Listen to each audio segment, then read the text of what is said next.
Salam cuan, salam sehat, dan semoga kita semua diberikan keberkahan dan kelapangan rezeki. Amin. Selamat datang kembali di channel Saham Cuan, channel yang membahas saham Indonesia secara mendalam berdasarkan analisa fundamental yang kuat, dengan sentuhan growth investing dan pemahaman teknikal dan momentum untuk mengurangi langkah spekulatif. Sebelum kita masuk ke materi utama, seperti biasa, izinkan saya menyampaikan bahwa video ini sepenuhnya berisi edukasi, bukan ajakan beli, bukan ajakan jual, dan bukan rekomendasi apapun. Semua keputusan investasi ada di tangan Anda sendiri. Kenapa? Karena setiap orang punya kondisi keuangan, tujuan investasi, dan toleransi risiko yang berbeda-beda. Tugas saya hanya 1. Menyajikan data dan insight seobjektif mungkin. 2. Memberikan analisa yang logis dan terukur. 3. Menjadi bahan riset awal untuk Anda mempertimbangkan lebih lanjut. Dan saya juga ingin menyampaikan bahwa bisa jadi saya salah, bisa jadi data berubah, bisa jadi perusahaan melakukan aksi korporasi yang tidak kita lihat hari ini. Jadi, selalu lakukan pengecekan uang ya, terutama dengan laporan resmi dan keterbukaan informasi di BEI atau OJK. Dalam video ini, kita akan membahas secara sangat mendalam sebuah saham yang cukup populer di kalangan investor retail. PT Ladang Baja Murni Tbk, kode saham LABA, yang kini telah berganti nama menjadi PT Green Power Group Tbk. Video ini dibuat pada tanggal 23 November 2025 menggunakan data Laporan Keuangan Q3 2025, harga penutupan pasar pada 20 November 2025. Dan sebagai tambahan informasi, video analisa laba ini hadir berdasarkan request dari teman kita, @Khairulazam9686. Buat teman-teman yang ingin saham pilihannya dibahas juga, silakan tulis di komentar. Saya akan prioritaskan saham yang banyak di-request. Siapkan kopi atau teh kalian, karena hari ini kita akan kupas tuntas. Apakah laba saat ini adalah peluang emas? Atau justru jebakan manis yang harus diwaspadai? Mari kita mulai. Profil perusahaan dan pergeseran model bisnis. Baik, kita mulai dari apa sebenarnya bisnis laba ini. PT Ladang Baja Murni Tbk berdiri sekitar tahun 1990. Bisnis utama mereka selama lebih dari 25 tahun adalah 1. Distributor produk baja. 2. Penyedia produk mold atau cetakan presisi. Dan berpartner dengan perusahaan lokal maupun multinasional. Produk-produk mereka digunakan di banyak sektor industri di Indonesia, seperti 1. Manufaktur. 2. Otomotif. 3. Komponen industri yang membutuhkan mold presisi. Itu masa lalu laba. Namun, beberapa tahun terakhir, laba melakukan transformasi besar, masuk ke sektor baterai dan energi baru terbarukan. Mereka kini mengembangkan Battery Pack, Energy Storage System, ESS, dan solusi energi hijau untuk industri masa depan. Tetap memanfaatkan kemampuan di metal engineering and molding. Bahkan transformasi ini diperkuat dengan penggantian nama perusahaan dari PT Ladang Baja Murni Tbk menjadi PT Green Power Group Tbk. Artinya, perusahaan ini tidak ingin lagi dikenal sebagai pemain baja, melainkan bagian dari ekosistem energi listrik dan baterai di masa depan. Transformasi ini adalah pedang bermata dua. Jika berhasil, skala bisnis bisa naik berkali-kali lipat. Jika gagal eksekusi, bisa jadi membakar modal besar tanpa hasil. Dan investor harus memahami risiko itu. Struktur anak usaha dan strategi ekspansi. Transformasi bukan omong kosong saja. Dari data terbaru, laba kini memiliki 2 anak usaha inti. PT Sustainable Energy Development, Bisnis Trading, lokasi Cikarang Barat, Bekasi, total aset 23,38 miliar, 99% kepemilikan. Artinya, ini lengan distribusi dan pemasok komponen sektor energi.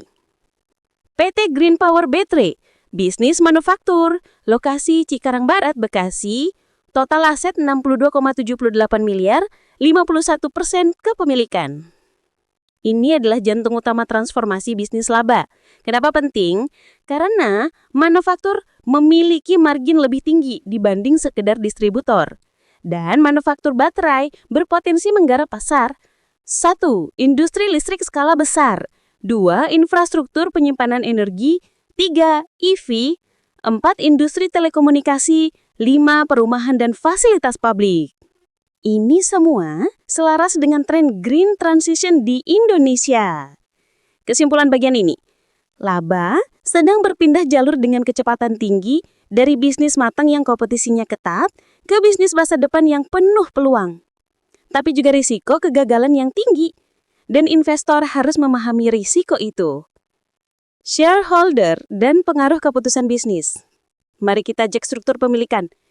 Pemegang saham Publik 52,06%, PT Lev Storage Energy 26,19%, PT Longpi Investasi Indonesia 21,75%. Apa maknanya? Publik memegang lebih dari separuh saham. Tapi ada 2 pemegang saham strategis yang memegang lebih dari 40%. Artinya, publik bisa mempengaruhi likuiditas harian.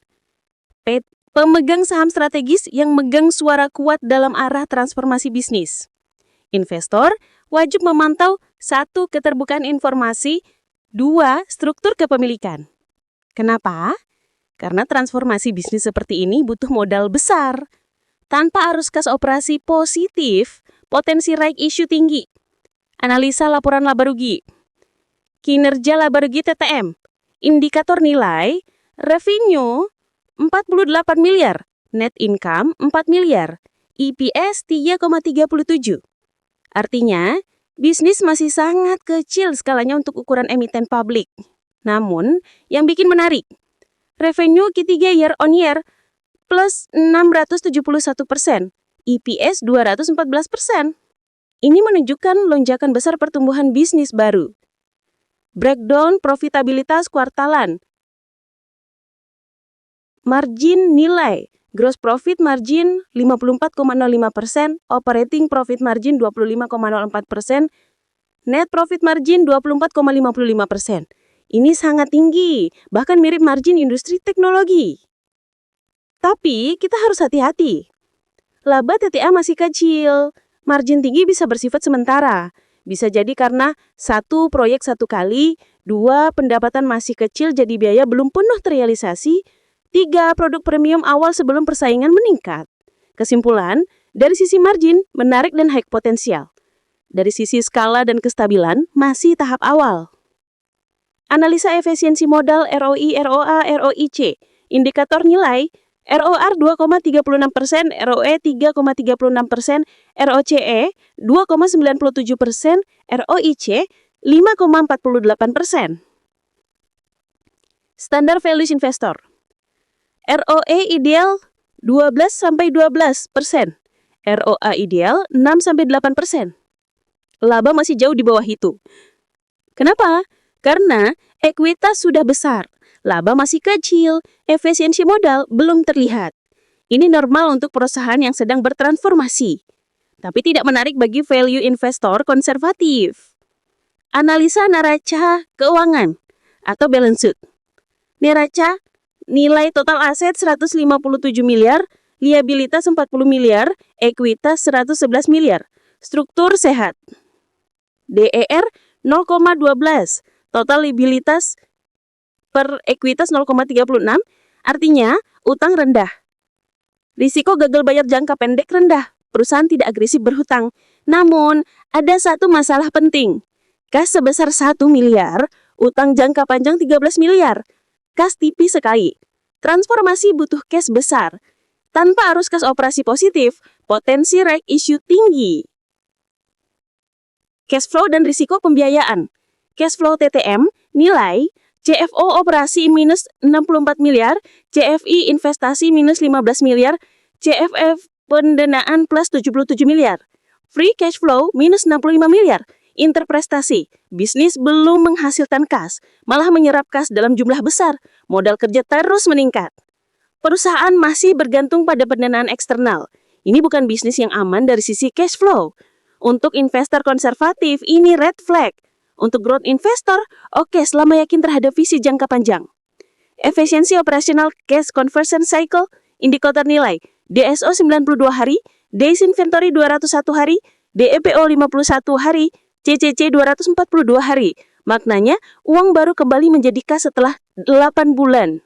Implikasi, 1. Modal kerja perlu besar. 2. Risiko piutang lebih tinggi. PIDA CFO kemungkinan negatif terus tanpa perbaikan sistem bisnis. Valuasi, mahal atau murah?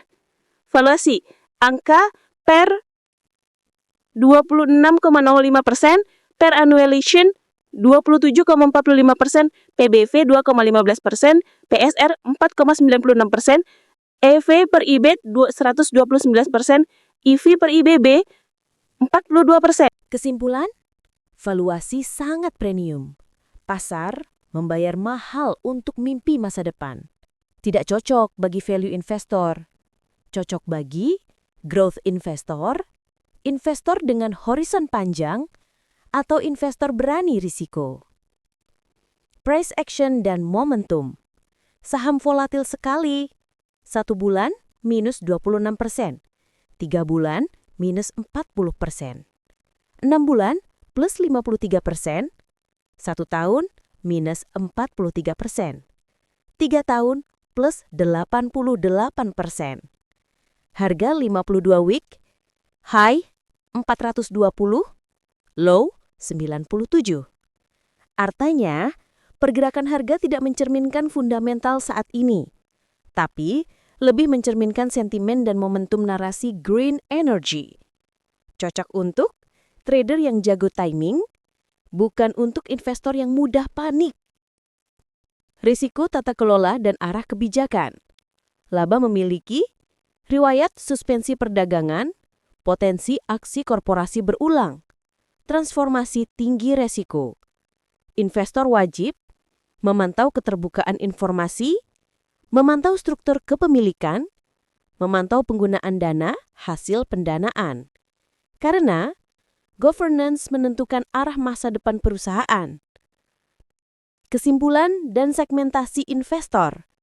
Kalau Anda value investor konservatif, laba belum layak masuk.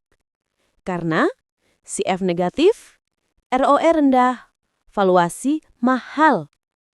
Kalau Anda growth investor berani risiko, laba menarik sebagai early stage bet. Tapi, position sizing harus kecil. Harus siap volatilitas tinggi. Strategi trading dan investasi. Untuk trading, gunakan momentum, hindari menahan terlalu lama, pasang cut loss ketat. Untuk investasi bertahap, masuk bertahap, scaling in, hanya pakai uang dingin, pantau kinerja keuangan tiap kuartal.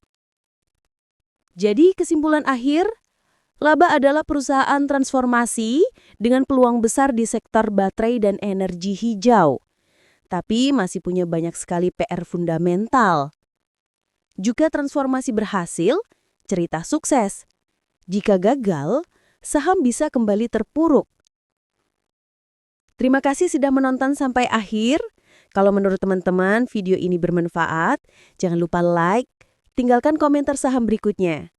Subscribe channel Saham Cuan. Saya sangat senang berdiskusi dengan teman-teman di kolom komentar. Sampai bertemu di video berikutnya. Salam cuan selalu.